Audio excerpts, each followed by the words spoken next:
ধান চাষি বন্ধুরা আসসালামু আলাইকুম। বন্ধুরা আজকে আমরা জানবো যে আপনারা আমন সিজনে মানে আমন ধানে আপনারা কোন ধরনের ধান চাষ করবেন এবং কোন ধরনের ধান চাষ করলে আপনারা ভালো লাভবান হবেন এবং ধানের ফলনটা ভালো হবে। তো আজকে আমরা সেটাই জানবো। তো বিস্তারিত জানার জন্য ভিডিওটি শেষ পর্যন্ত দেখবেন এবং যারা নতুন ভিউয়ার্স আছেন তারা অবশ্যই আমাদের চ্যানেলটি সাবস্ক্রাইব করে রাখবেন, কারণ আমরা প্রতিনিয়ত এই চ্যানেলের মাধ্যমে আপনাদের কৃষি নিয়ে বিভিন্ন রকমের তথ্য দিয়ে থাকি।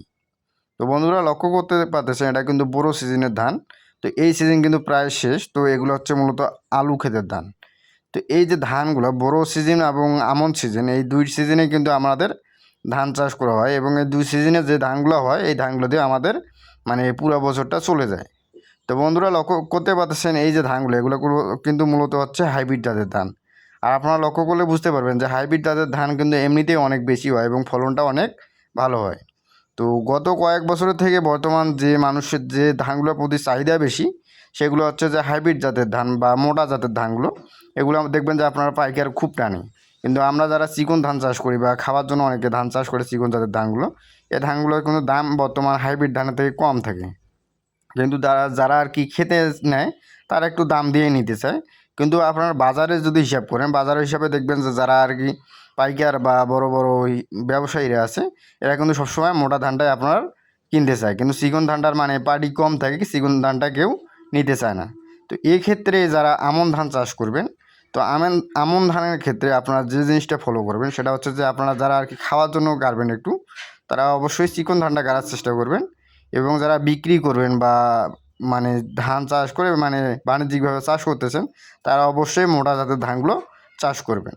কারণ আপনারা যখন দেখবেন যে ধান বিক্রি করার সিজন চলে আসছে, তখন দেখবেন যে আপনারা কিন্তু মোটা ধানটা এবং চিকন ধানটা মোটামুটি দাম একই, বা দেখবেন যে 50 টাকা বা 100 টাকা মনে বেশ কম হয়ে থাকে। কিন্তু লক্ষ্য করবেন যে মোটা জাতের ধানগুলো, যে হাইব্রিড জাতের ধান যেগুলো, সেই ধানগুলো হয় কি ফলনটা অনেক বেশি হয়। কিন্তু যারা আর কি চিকন ধানটা চাষ করে, এই চিকন ধানের ফলনটা কিন্তু তুলনামূলকভাবে দেখবেন যে বিঘা প্রতি 3 থেকে 4 মণ ধান কম হয়। এতে করে কিন্তু লোকসানটা অনেক বেশি হয়। দামের ক্ষেত্রে দেখবেন যে অনেক সময় হাইব্রিড ধানের দামটা অনেক বেশি থাকে। তো এই ক্ষেত্রে যারা আর কি ধান লাগাবেন বা ধান বর্তমানে আমন ধানের যারা বীজ ফেলতেছেন মানে কিনতেছেন বা বীজ বুনতেছেন, তারা অবশ্যই মোটা জাতের যারা বিক্রি করবেন ধান, তারা অবশ্যই মোটা জাতের ধানগুলো মানে হাইব্রিডের ধানগুলো মানে বীজটা বোনার চেষ্টা করবেন। এবং এই হাইব্রিড ধানের দাম ফলনটা কিন্তু অনেক ভালো হয় এবং পরবর্তীতে হাইব্রিড ধানের মতো মানে পাড়ি অনেক বেশি থাকে এবং চাহিদাটা অনেক বেশি থাকে বর্তমান হিসাবে আর কি। তো অবশ্যই যারা আমন সিজনে বীজ লাগাচ্ছেন বা বীজ লাগাবেন মানে বীজ বুনবেন, তারা অবশ্যই হাইব্রিড জাতের বীজগুলো বোনার চেষ্টা করবেন। তো বন্ধুরা আজকে এ পর্যন্তই। সবাই ভালো থাকবেন। ভিডিওটি ভালো লাগলে অবশ্যই আমাদের চ্যানেলটি সাবস্ক্রাইব করে রাখবেন। আসসালামু আলাইকুম।